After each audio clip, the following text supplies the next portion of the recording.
everyone, Nate Ward here from Preparation 101. Just going to do a quick review over the discount kit. I have some of the tools that I took out with me laid out in front of me here, plus some other tools that are in a lower price range that I think would be good upgrades in certain areas. So first we'll start with the Mora Companion. This knife, I was very impressed with it. Held an edge really well. The only downside to it was the spine. It's not a hard 90-degree angle, so you can't get a spark off of striker with it. I had to use the blade. I tried to use the blade as close to the handle as possible where I'm not going to be doing a lot of carving, because it did roll the edge over a little bit right there. So that's the only downfall with this knife. But if you had the tools and the time, you can always file your edge down to the sharp 90 degree. So really, that being the only problem, this knife is great for the price. Again, that was only like $16, $17 I think. Next would be this hatchet here. This was a $12 hatchet. I could not keep an edge on this thing. Felt like as I was trying to chop some branches for my shelter, I felt like I was hitting them with a hammer instead of a blade. I do not recommend $12 hatchet. There could be some better ones out there. I haven't seen them. This was another example of $12 hatchet. This was my first hatchet I ever owned.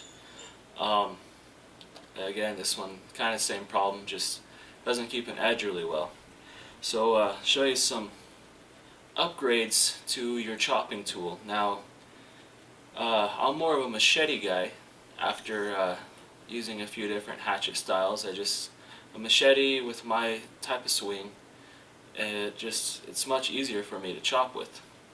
So first I'll show you this hatchet here. This is made by Schrade. Does not have a hammer on the back, but it's still pretty heavy. This blade stays sharp very, very well. This was like a little gift pack hatchet knife combo. There's a sheath for the knife. It was just like a basic skinning knife. I didn't like it in the sheath because the handle sticks out quite a ways. It digs into your ribs when you're walking. But the hatchet is great hatchet. That was 20 bucks for the hatchet knife combo. Next be another Schrade brand. Probably noticed I have lots of Schrade stuff out here, and that's because they have very, very reasonable prices for the quality. Maybe this tomahawk and this little machete here, they came together for around $30.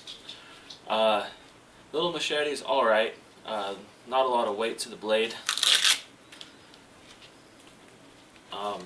And the handle was really slick, so I put the cord wrapping on there to give it a little more traction. But for how short it is, you need a little bit more weight to the blade to do some decent chopping, so I was kind of disappointed there. Never owned a tomahawk before, so I was kind of excited to get one in the set. This is the tomahawk. It actually came really, really sharp. Did some chopping with it.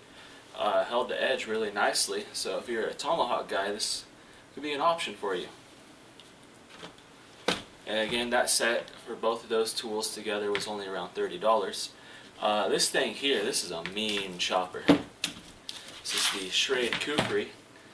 You can see it's got a lot of use in it. Holds an edge pretty well. I mean, it's not the hardest steel, but it is a carbon steel. It does hold its edge pretty well. I just pack a little tiny little V-notch sharpener. Just if it starts to get a little dull, a couple strokes with that, we're good to go again. Kukri design, weight forward. You chop hitting with that thick, heavy part, so it gives you more force in your stroke.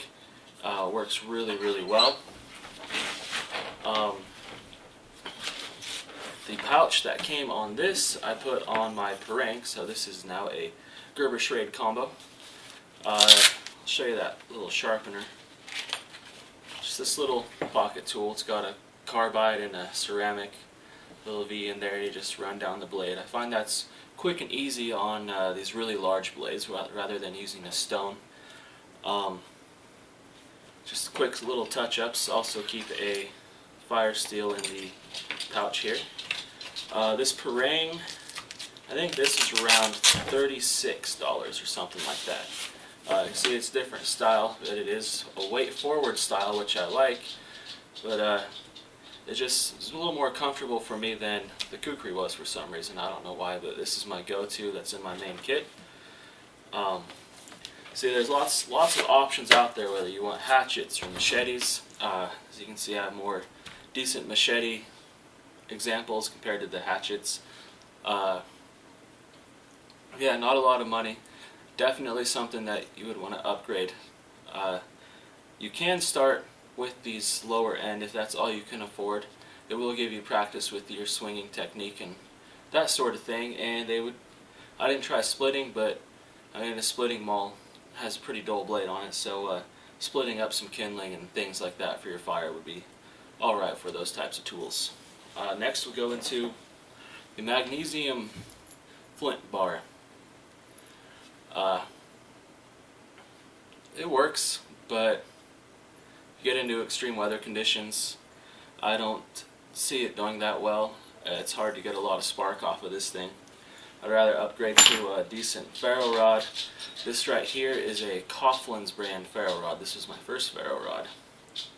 It is another $5 item, but again, you can't get much sparks off of this thing. This one right here is made by Schrade.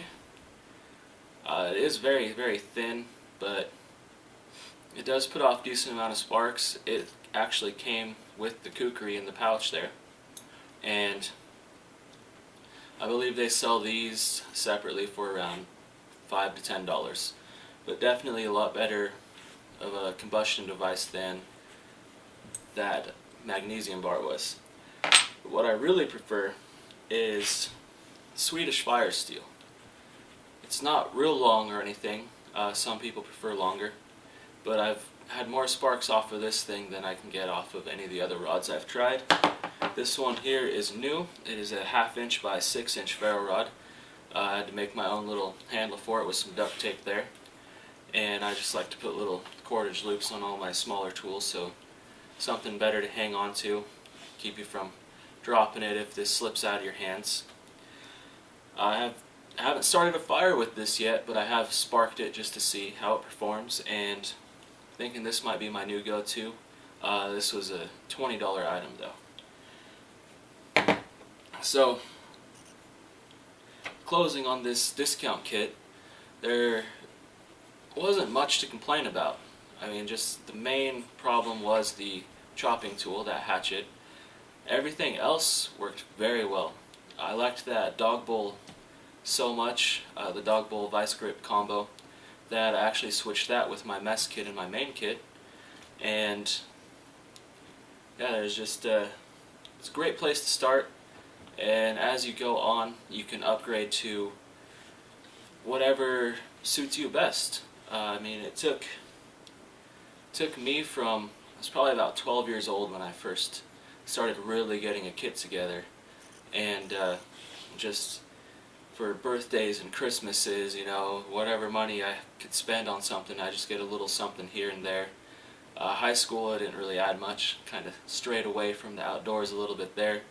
But then it's taken me close to 15 years to get the kit that I have now. So it's not something you're going to put together overnight in one day and be completely happy with. But you do have to start somewhere, and that was the purpose of this video, was to try and give you a good starting point. So that's all there is for that. Next up, I'm going to start from the beginning again. I don't know if you guys were fans of the old channel with the first videos going through the kit and all that. Next video I'll be starting the video survival guide series. First off will be the kit, then I'll go into shelters, fires, finding water, getting food, and those sorts of things. So hope you guys enjoy and stay tuned. Thanks for watching. If there's any questions about anything you've seen in this video or anything you're interested in purchasing or a particular skill you're having trouble with, just get on our Facebook page and ask the questions. I'll be glad to answer. Thanks for watching. See you next time.